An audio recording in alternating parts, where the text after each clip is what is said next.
guys, thanks for coming back to the channel. And as you've seen, some people are already saying we are in a bull run. Apparently, how can we be in a bull run when we are down from 20k to 3,700? I have no idea, but I guess some people just like to clickbait these days. I do watch a lot of YouTubers, or at least I follow them. I don't watch the videos. I have a life. But I do read the titles and I'm pretty much sick of it.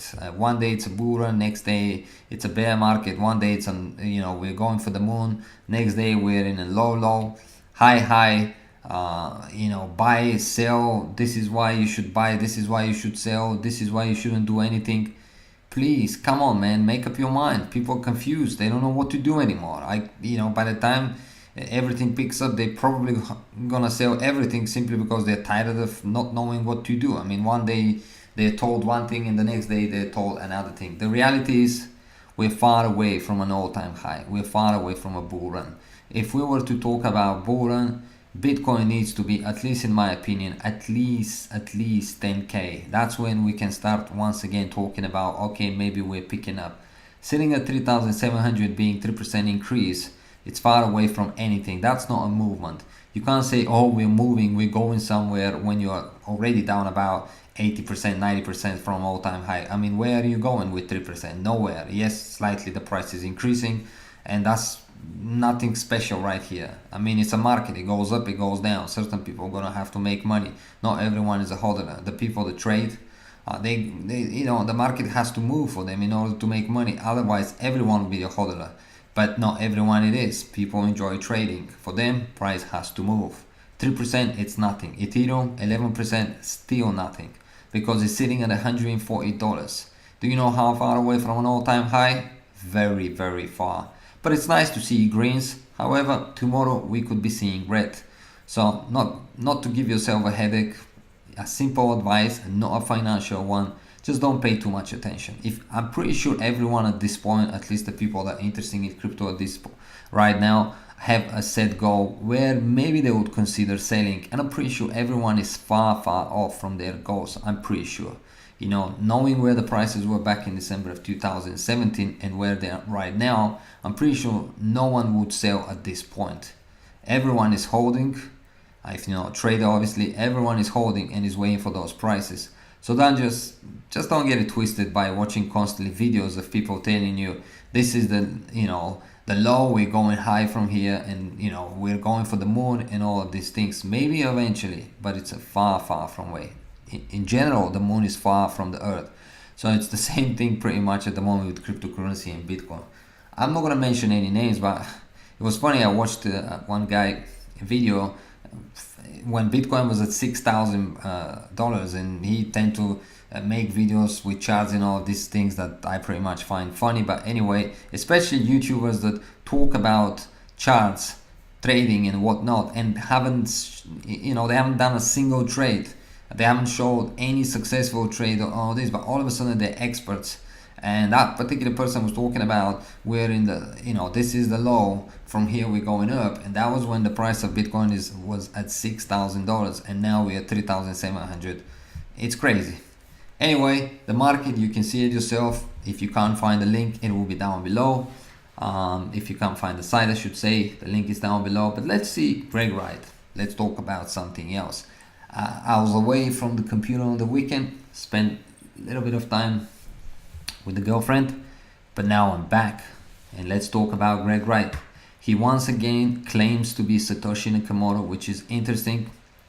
Many people have said even before, if you are Satoshi Nakamoto, then move the bitcoins, Satoshi bitcoins. Obviously he hasn't done it, but you know what, I don't know the guy, but I don't think he will do anything just because someone is asking him. And I'm not saying he is Satoshi Nakamoto, but let's be honest, if you are Satoshi Nakamoto, you wouldn't want to know someone to know that, right? Although he's claiming it by not doing anything else, even if he is, in a way keeping himself safe. I mean, let's be honest, if he truly is and he somehow 100% proves it, I'm not quite sure what could happen to the guy. But let's see what he's been talking. He's been bashing up Ethereum to the CFTC, and also, as I mentioned, claiming once again that he is Satoshi Nakamoto. So On a letter to the CFTC, my name is Dr. Graig, and under the pseudonym of Satoshi Nakamoto, I completed a project I started in 1997 that was filed with the Australian government in part under the Aus Industry project registered with the Department of Innovation as BlackNet. His claim remains controversial and is yet to be proven to satisfaction of many of the crypto industry. Of course, it's controversial. Again, as I said, the only way for him to confirm that at this point is truly for him to move the bitcoins, Satoshi bitcoins, but he's not doing it. And I doubt he would do it. I honestly doubt. He said Ethereum is a poorly designed copy of Bitcoin designed with the purpose of completing the promise of smart contract and scripting that were delivered with Bitcoin, but which were hoped by the core developers of Bitcoin who sought to enable anonymous transaction to exist with the system. Now, what's interesting that I think it was last year that actually Vitalik Buterin called Graig Wright a fraud. Maybe because of the claim that he is Satoshi Nakamoto, and maybe now Graig Wright has the opportunity to kind of like stick it back to him. It is interesting. It is sad, however, that this is where it all came down to cryptocurrencies, different cryptocurrencies bashing each other to be the successful one, to be the number one. It is sad. It is definitely sad, and this could be a very disappointing for cryptocurrency future, to be honest with you. Seeing this happening already where we are at the early stage, imagine what would be down the road. It will be definitely an interesting thing, and I know quite a few people that at this point they are actually quite disappointed with cryptocurrency, and they are only waiting and only involved continuously with cryptocurrency in the hopes that the price will pick up so they can cash out and they can move along to something else, simply because of all this drama that is going on with cryptocurrency and the different camps and different coins and whatnot. I mean, this is not YouTubers, vloggers, whatever, they can do drama alert and all of that, but this is cryptocurrency, serious stuff in my opinion, and the memes and all of that should actually stay out, and especially the bashing and backstabbing from the developers of serious coins. Well, some would say not very serious, but you get the drift. So Wright further said that the Ethereum network cannot scale and it has already reached its computational limits. It's effectively only being used to raise capital using illegal bucket shops that are designed in such a way that they can deceive non-technical parties. What's interesting as well is that many say that unfortunately a lot of altcoins, and I agree in some cases with some altcoins, they are only created by certain individuals in order for them to sell to the public shitcoins in order for them to gain the real Bitcoin. And I don't agree that this is the case with Ethereum, but I agree with Wright that we do have this. Unfortunately, he says that that's the case with Ethereum. I disagree in here. But who am I to say? If the guy is Satoshi Nakamoto, he definitely would know a lot more than me, and even if he is not, he still knows a lot more than me. And I mean, the guy's been involved for quite some time.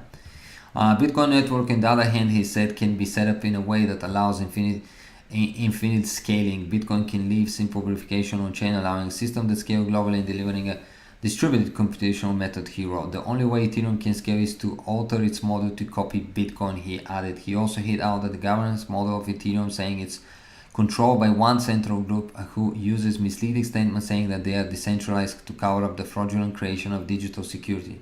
Wright also argued that decentralization is a myth, as the control of either Bitcoin or Ethereum is limited to those who run nodes, and these people are running on large data centers and not home networks. What he means by that is that apparently for him nodes are actually miners. I've been following him on Twitter, and he says that unfortunately certain data centers individuals are controlling most of the power. Therefore it's not really decentralized, because we've seen what happened back in 2017 once again with Bitcoin, and I'm pretty sure that will repeat with other coins, and could repeat again with Bitcoin when miners decide to do something. We can clearly see that although we say it's decentralized, all of a sudden it becomes centralized because it's controlled by something. 51% attacks are happening, therefore how can you say it's decentralized if 51% attack can occur with certain coins? If all of a sudden certain individuals stop transmitting transactions, approving transaction, we saw with Bitcoin waiting for days for transaction to be approved, And that really brings down to the fact that yes, maybe he is right in the sense that it is not that decentralized. It's just a myth that cryptocurrency is decentralized in people's hands, cut out the middleman. I was actually thinking about the middleman, and to be honest with you, at this point, it really feels like, I mean, whatever, there is actually a middleman. If we do have to have miners to approve the transactions, therefore without them you can't really use Bitcoin or any other cryptocurrency. So in a way, we do have a middleman. Let me know what you think about that. And Ethereum co-founder Charles Hoskins tweeted about Wright latest Satoshi claims Sunday, writing "So sad, so panda." The rest of the article you can read yourself. There's not much else to it. Let's move on to Binance. I mean, I'm starting to get very disappointed with Binance, although I use it. I'm not gonna lie about it. I use it on a daily basis. But it is disappointing to see Binance kind of like, they became so big, and I think it's unfortunate at this point. I think money is more important than anything else to them. I honestly feel that is the case. In terms of the withdrawal transactions, it has been a long case with many of the coins that Binance charges quite a lot of money, and it's sad to see that Binance, because I haven't seen any bitcoins or whatever or withdrawals from them, but it's sad to see that they still haven't enabled Segwit. It is very disappointing, because by them not enabling Segwit means that they are charging more than, let's say, other exchanges which do have a Segwit enabled address. And also, if we were to go to once again a bull run, and they continue to charge this extraordinary amount of fees, although they look small, that small fees would be worth quite a lot of money, and they do a lot of transactions per day, so you can imagine how much they're earning just from that. Why is that Coinbase gets so much hate? And that is truly interesting as well. Coinbase apparently is getting a lot of hate, whatever, even myself sometimes I say so. And Binance is low by all when they haven't even enabled Segwit on their exchange in any way. Binance has definitely done quite a lot for the industry. They became huge very quick, but I think with that, being big, it comes a big responsibility. And I also feel like it's not just down to the money, but at this point, I do believe that Binance are doing a lot to do a lot of things for the industry, but at the same time to earn a lot of money along the way. Interesting things we're gonna see. Let's see what people have to say. There are incentives to keep Bitcoin fees as high as possible, as they encourages idiots who don't understand the space well to put their money in shitcoins, giving Binance more money. It's not expected to. I do not expect them to ever switch, rather fade into irrelevance in their next bull run when better options start cropping up and altcoins keep dying.